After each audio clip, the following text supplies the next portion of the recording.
What's up, Lego builders? Welcome back to Coconut Brick Studios. Now, I started Coruscant all the way back in June.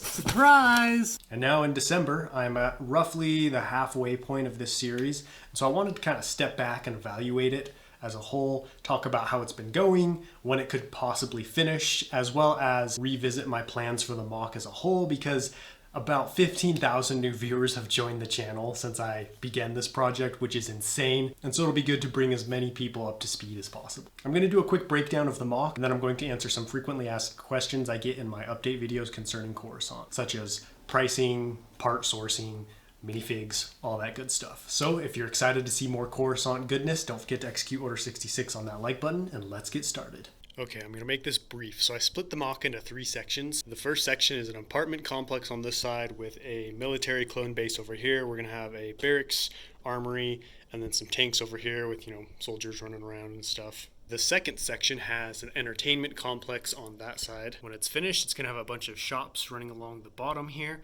And then up here on the second floor is going to be a bunch of tables and chairs with a little sky bridge that connects to the entertainment complex. As you get down here, then there'll be more tables, shops, and other random stuff down on the ground floor. On the other side from that is a bank. That way you can go get all your money and then go spend it all at the entertainment complex. This is just going to have some bank teller stations, and then up on top of it, I'm going to put some more skyscrapers like the apartment complex. The last section is going to be a giant galactic Senate building. There's going to be a bunch of steps leading up to it on either side, and then a large kind of plaza up here, statues, other random stuff. This will be kind of like a triage or evacuation center. So my gunships will be here, and I'm gonna have most of the people having congregated to here. And obviously the Galactic Senate building is gonna be full of people too. So this is gonna be like where the main bulk of the Republic and Coruscant forces and minifigures will be. As for the battle, it's going to be pretty much all throughout this whole thing. With the main chunk is gonna be a large droid army pushing their way up this main road, and they're going to meet with resistance right here. I'm going to have my clones set up their defenses in front of the Senate building, led by this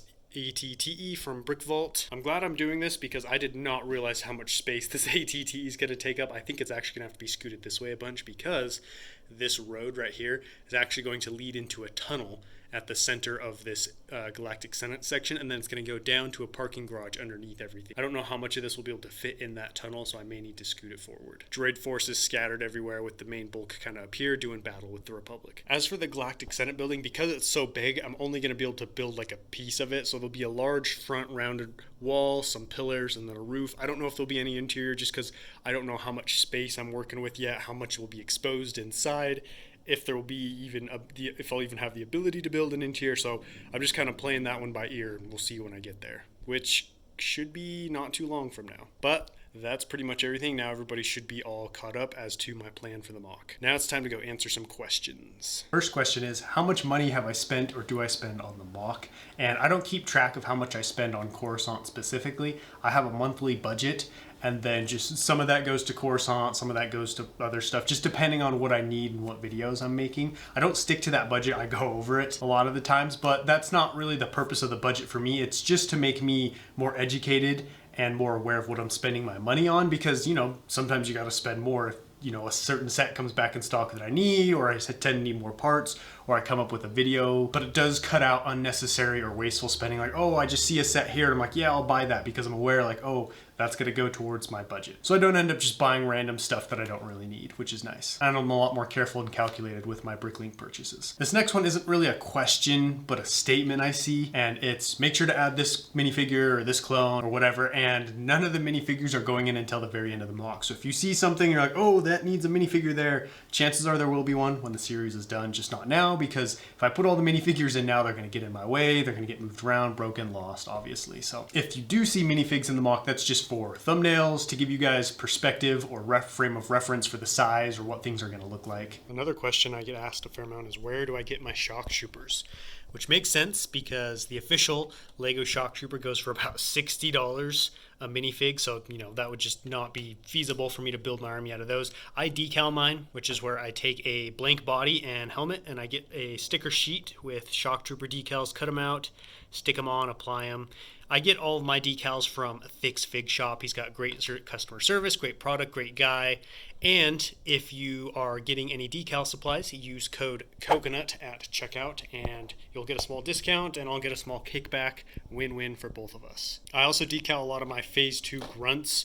I get the decals from the same place. I do buy my bodies and torsos from Bricklink though, just because it's much cheaper that way, and then I just wipe the torsos. I'm planning to have about 40 Phase 2 grunts and 40 shock troopers. Hopefully, I still have a lot left to decal, and even my Commander Fox, although I was not the one who decaled him. And I'm also going to be decaling a Phase 2 Fordo for the Moc. I know tons of people have been asking about him, so he will be included. Where do I source my parts? I get pretty much all of my parts from Bricklink, although this month I started buying from Pick a Brick, and I'll probably be doing that more regularly because you can find certain tiles for much cheaper on Pick a Brick and in much higher quantities on a Bricklink, which is going to save me so much money. Where's the rubble, battle damage, all that stuff? I have seen people, especially when I was working on the Skybridge, say, hey, there needs to be battle damage underneath the bridge. Same thing as the minifigures. There's something that isn't going to be physically connected to the Moc, built onto it or into it. It's not going in until the end. If I put in all the rubble now, there'd be studs and tiles and stuff brushed and spread all over the Moc and messed up. Kind of like what you guys saw with that Vulture Droid crater section. I started it and then decided to stop because the pieces get moved around and bumped out of place. So it's just wasting my time trying to put everything in now. When will it be finished? Short answer is I don't know. But to give you guys kind of a more specific answer, I'm hoping maybe end of April, beginning of May, maybe even June. Basically middle of next year, beginning of summer. I'm about halfway done and I started 7 months ago. That being said, the first half of a Moc series for me always goes by much slower than the second half. I'm trying to figure out a lot of things, planning things, readjusting things that don't work out, still trying to establish my vision and figure out how I'm going to take what's in my head and put it down onto the base plates. But once a lot of that is done, especially with the second half, I'm going to be repeating a lot of the builds from the first half.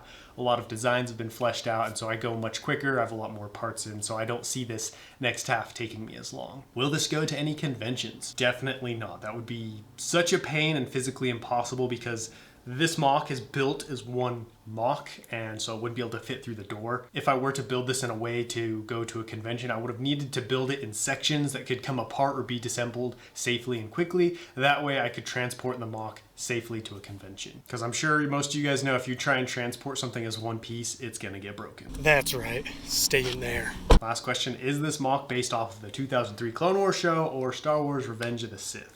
And it is based off Star Wars Revenge of the Sith, the Battle of Coruscant, with Easter eggs and aspects of the 2003 Clone Wars put in. That's pretty much all the questions I wanted to answer. If you guys have any more, are there any that I wasn't answered, go ahead and put them down below in the comments and I can answer them there. As always, thank you guys so much for your support for this series. Seriously, I'm still surprised with how well this series has been doing. It's only growing, it's only getting better. And I'm excited for next year because some of the coolest stuff that's going to be built hasn't even been started yet. So I have many more good updates for you guys. Don't forget to let me know what you thought about this video and the Moc as a whole down below in the comments, and I will catch you next time. But until then, happy building.